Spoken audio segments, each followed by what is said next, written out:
Welcome, Roomies, to the first episode of Roomie Diaries, presented by the Shade Room themselves, where we get real about sex, dating, and love. I am your host, NLE Choppa, and I'm excited to get started with this series. Get ready for the spiciest, the rawest, and the realest conversations about relationships you ever heard. We're starting this series off with my girl Dreezy. How you doing? What's up? Good. I'm do a good. little gentle handshake. Period. Listen, this is the first episode. We're going to talk about sneaky links and entanglements. Later on, we'll be playing a little game called It's Complicated, where we rate the wildest relationship scenarios on a scale of no big deal or y'all need therapy. First thing first, what is the wildest sneaky link story you have? See, I don't want to be dry, but I'm not a sneaky person. Yeah. I probably did like a couple little times, and the craziest thing I did is probably just threatening my man. He wasn't trying to be too sneaky. Yeah, but they get to a point where it's like they either be trying to threaten the man or they be just trying to talk down or Yeah. But that was in my breaks because I don't cheat. I think we need to start implementing a sneaky link rule book We do. with a little bit of an NDA or something. That's why I can't be sneaky. I can't be nobody's sneaky link. Yeah. I talk too much. Yeah. I brag. I'm delusional a little bit. Like, it's like, leave me out of that. Yeah. I got main energy. Don't nobody like to be the little secret. Nah, girls be liking to be the secret. But sometimes they don't. I'm not a certified sneaker. Oh, yeah, like Some bitches like really boring to do that. on some purpose type. Yeah, like I feel like they love that because they think they got one up on you. Like she'll never know, but They'll see you out in public. Hey, do all that. What would you define as a sneaky link, entanglement, and situationship? a sneaky link, you know what that is. You sneaking, you linking up, you sneaking. Entanglement, you ain't had no business being there in the first place. Hold up now. Hold up.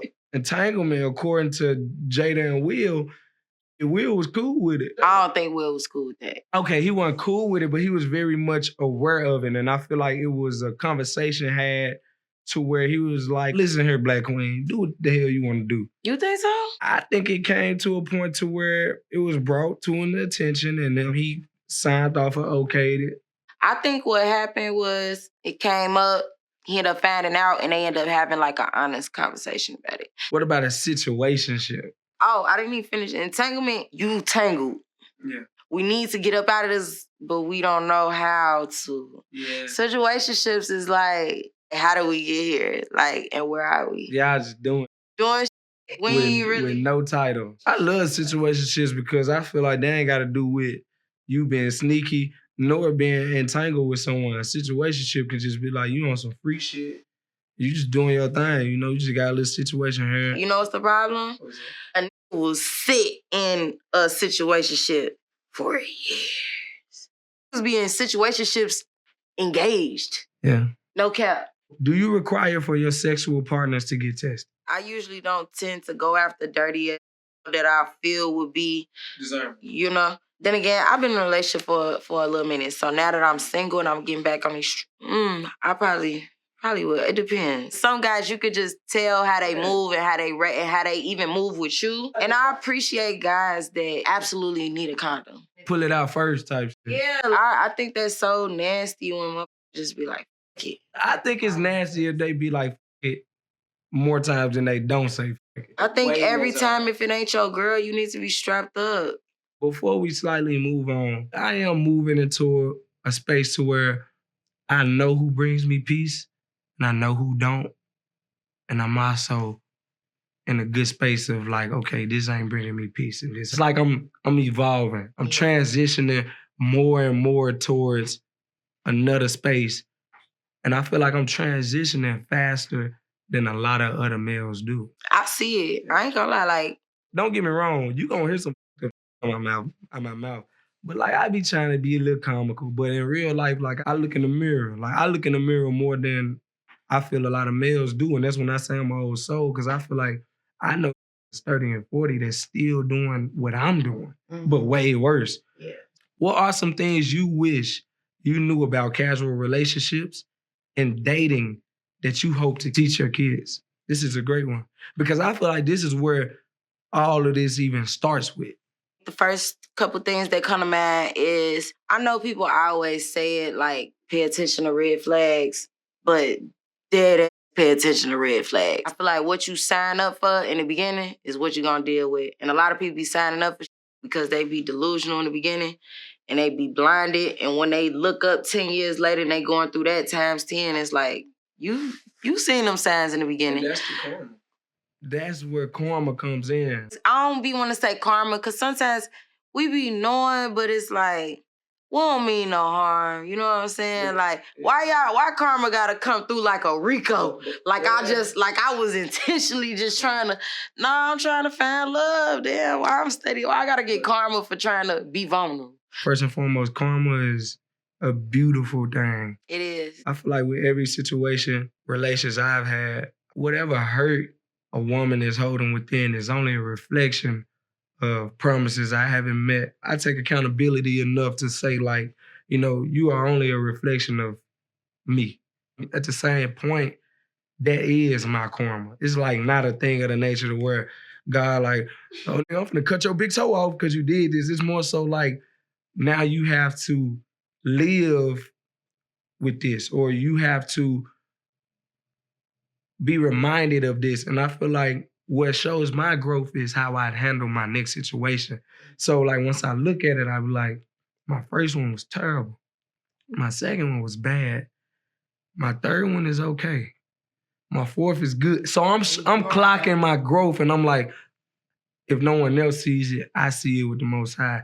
And I feel like, last but not least, I think the most important thing I teach my kids is to first love yourself before you yearn for love from anyone else. Because I feel like, in the same token, if you love yourself enough and you know you enough, you won't put yourself in any situation that's less of your worth. Exactly. And my daughter, she changed my life.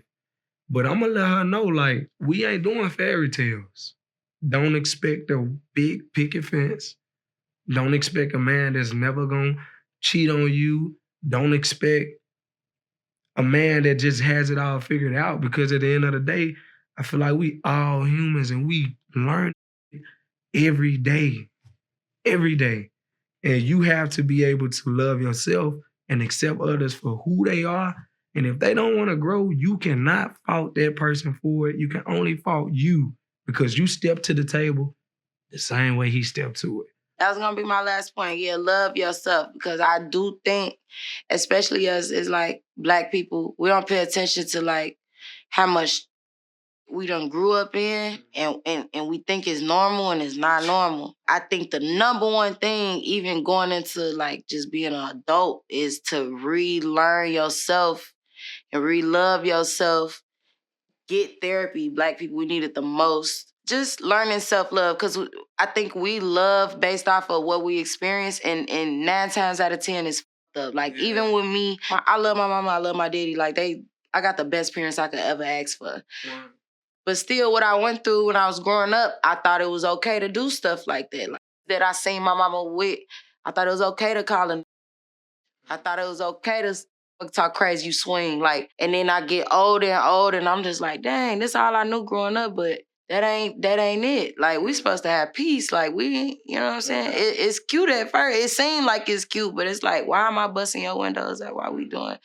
I learned that from something. So yeah, like, I had to undo all that stuff. And now I'm at the point where I'm teaching my mama, like, hey, mom, why you talking to him like that? Like, and you want to know what's so beautiful about that? Because our job as children is to accept the good and the bad from our guidance, but also learn how to break the curse in it. Yeah. And I think that's the most important part of it, you know what I'm saying? And that's why I feel like I got the blueprint. I watched my mother and my pops be married for years, and I watched their relationship. I watched the ups and the downs. I've watched everyone else, and I'm like, you know what? I feel like I'd never do this right here. And if I was to do it, it'd have to be in a space to where peace is priority. Like, I know we talked about sex. I know we talked about communication, all this other. Listen, we can be quiet in the house as long as we get along and we know what the purpose and the goal is, I'm cool with that. All right, so we've talked about sneaky links, entanglements, and situationships. Now it's time to play a little game called It's Complicated. Here's how it works. We got some wild relationship scenarios, and we're gonna rate them on a scale of no big deal to y'all need therapy. First question. You've been casually hooking up with someone, and they just told you they love you during your latest date. No big deal, or y'all need therapy? I'm gonna give it a 3. It's not that big of a deal. I love people like off the first day. I'll tell you I love you. Like I'm one of those people. I'm a lover girl. So yeah. You're trying to keep things casual, but your sneaky links start dropping hints about going on a romantic vacation together. Nah. It's kind of a big deal. If you my sneaky link, Yeah, she trying to take it. They trying to take and it you there. trying to, it's like you might get kicked out the sneaky link club. You don't even know how to act. Like The no strings attached situationship, but they keep bringing you flowers and calling you babe. He's a gent, right? He's a gent. That's not bad. That's cool. You've been seeing someone casually for months, but they posted a photo of the two of you on their Instagram with the eyes emoji. Nah. Yeah. Cause it might be a slight chance that I might like it, depending on how much I like you. But 9 times out of 10, it's like, nah. You thought it was just a casual fling, but now your sneaky links keep texting you all day, every day. 6. That's valid. Cause I might be irritated. I might not. I might just block you. Like, hold up, all day, every day. I might just block you. That's giving 24/7, 365. Sneaky link. Okay. We really only hit y'all at night. You up? You up? Nigga, All day, every day. Irritating. Yeah. All right, I'm gonna add 6 plus 3. Yeah, they're about a 9. They're really about 11. I don't like they be irritating. I ain't gonna lie. What? Your situationship introduces you to their close friends and says you're his girl. I ain't gonna lie. I ain't mad. It's not casual if you having a Yeah, conversation. now I think you weird because you just tried to do a whole convo and now you trying to act like ain't nothing wrong. You weird. Like, it's kind of 7 red flag.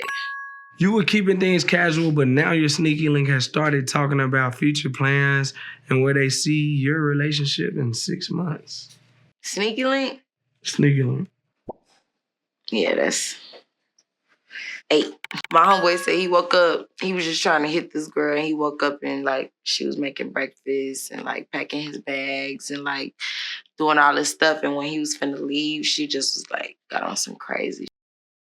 So I feel like if your sneaky link start trying to act like a wife or a husband, run. You've been hanging out for months casually, but your situationship gets mad when you don't reply to that text right away or answer the phone after a couple of hours. Situationship? Situationship. It's valid enough for me. Yeah, it's not bad. I like when a nigga get mad when I don't text back. Black Queen, what you doing?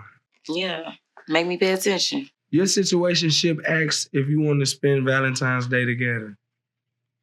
It's valid. I love that, actually. Me too. I love that. All right, Roomies, that's a wrap on the very first episode of Roomie Diaries with my girl Dreezy. Hope you had fun. And Roomies, don't forget we have so much in store for you. Our next episode, we will be diving in depth with first dates and first impressions. Promise, you don't want to miss it. In the meantime, we want to hear from you, Roomies. Share your wildest sneaky link or even relationship stories. Make sure to use the link hashtag Roomie Diaries so we can be tuned in. Let's do it. Until next time, Roomies, keep your head up and keep doing you. You know what it is. NLE Choppa.